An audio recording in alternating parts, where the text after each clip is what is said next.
Saya boleh bercerita sini sebagai salah satu saksi, Pak. Kakek saya adalah salah satu yang ikut di dalam perancangan Republik ini. Beliau tokoh pergerakan, seorang wartawan, anggota BPUPKI yang sidangnya selalu di gak jauh dari gedung ini, ikut merancang. Dan persahabatannya melampaui etnik, suku, agama dan lain, melampaui itu semua. Ini sebuah cerita. Saya masih kecil itu seringkali, kebetulan salah satu sahabat paling dekat beliau di Jogja namanya Romo Mangun sama Romo Dik Hartoko. Saya datang itu kadang-kadang bingung ngobrolnya, lamanya nggak kira-kira. Kalau mereka sudah diskusi lama sekali. Dan ke Jakarta ada satu kejadian saya baru ingat, baru diingatkan oleh seseorang. Saya bukan diingatkan, diberitahu. Satu ketika kakek saya ini menelpon pada sekretarisnya Pak Natsir, Muhammad Natsir. Dan saya beri catatan ya, kakek saya adalah tokoh Partai Masyumi, pimpinan pusat Partai Masyumi. Sahabat dekatnya namanya Muhammad Natsir, Rum, Kasman, sebutlah semua tokoh-tokoh itu. Lalu sekalian, satu ketika sekretarisnya Pak Natsir ini bercerita, dan kejadian cerita ini diceritakan di mana? Di dalam seminar tentang A.R. Baswedan yang diselenggarakan di Universitas Atma Jaya. Okay? Seminarnya di Universitas Atma Jaya.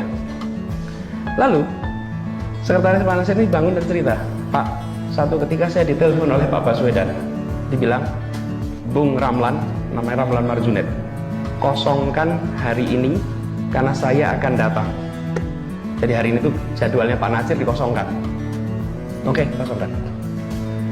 Dipikir kalau dikosongkan itu berarti beliau datang dari Jogja, karena kami tinggal di Jogja, berarti akan ngobrol di rumah dengan istri. Mereka kalau menyebut satu sama lain akhi, saudara. Ternyata ketika datang, naik becak 3 orang. 1 namanya A.R. Baswedan, 2 namanya Franz Seda, 3 namanya Kasimo. Oke. Dari pagi sampai sore mereka ngobrol di rumah berempat non-stop. Bapak Ibu sekalian, agamanya beda, pikirannya beda, pasti.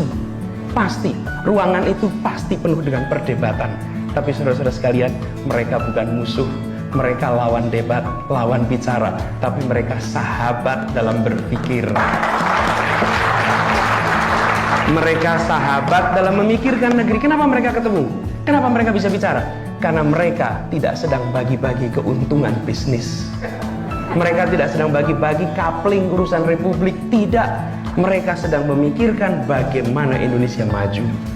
Ini gagasan. Orang bisa ketemu. Persahabatan melampaui itu semua. Bapak Ibu sekalian, kita ingin kembalikan suasana bersama itu kembali di Jakarta ini. Kembali di Indonesia ini. Satu bangsa. Kita sudah satu tanah air. Kita sudah satu bahasa persatuan. Kita sudah satu negara. Kita sudah satu teritori. Yang keenam adalah satu kesejahteraan. Ini gagasannya. Kita ingin warga Indonesia dimanapun, di Jakarta, di Sangihe, di Rote, di Bovendigul, di Aceh, semua memiliki kesempatan sejahtera yang sama. Itu keinginan kita. Kalau kita pakai satu kesejahteraan, maka menjelaskan tol laut jadi bisa. Menjelaskan pembangunan infrastruktur jadi bisa. Kenapa? Karena gagasannya adalah membuat Indonesia satu perekonomian. Saya dan Bang Sandi akan mulai itu di Jakarta. Jakarta ini harus menjadi sebuah kota di mana seluruh warganya merasakan kesejahteraan yang sama. Dan mohon maaf Bapak Ibu sekalian, saya harus sampaikan, saya mengikuti program Indonesia Mengajar, membuat sama-sama Indonesia Mengajar. Indonesia Mengajar ini adalah sebuah program kita mengirimkan anak-anak ke pelosok-pelosok tanah air, tempat-tempat yang jauh. Ini asisten pribadi saya ini namanya Dedi Wijaya. Dedi ini adalah seorang sarjana diseleksi dari angkatanmu. Seleksinya berapa orang, Ded? 5.000 orang diambil 72. Dia terseleksi 72 dari 5.000 orang. Bu, ini lebih ketat daripada beasiswa manapun. Bukan untuk dapat hidup nyaman, tapi untuk hidup sulit. Dia ditugaskan di Maluku Tenggara Barat. Atasnya Darwin, Kepulauan Tanimbar. Dari Saumlaki kamu berapa waktu kalau sampai ke pulaumu? Naik ganti-ganti kapal 3 hari baru sampai lokasinya. Tidak ada telepon, tidak ada sinyal telepon, minimum listrik, sulit air bersih. Anak ini tugasnya di situ. Dan dia anak terbaik. Diseleksi sulit-sulit untuk hidup sulit. Biasanya kan seleksi sulit-sulit untuk hidup enak. Saya datang ke tempat-tempat itu, Pak, ketika mereka bertugas. Saya merasa, saya tahu kemiskinan itu apa. Saya datang ke tempat-tempat kita bertugas. Miskin, Pak, saya lihat. Lalu 2 bulan ini, saya dapat amanat yang saya tidak pernah menduga. Karena saya tidak pernah daftar jadi calon gubernur, Pak. Saya tidak pernah daftar, saya nggak pernah minta sana sini. Bapak Ibu bisa cek seluruh rekor, nggak ada. Saya sedang menjadi warga negara biasa, dipanggil, ditanya bersedia apa tidak.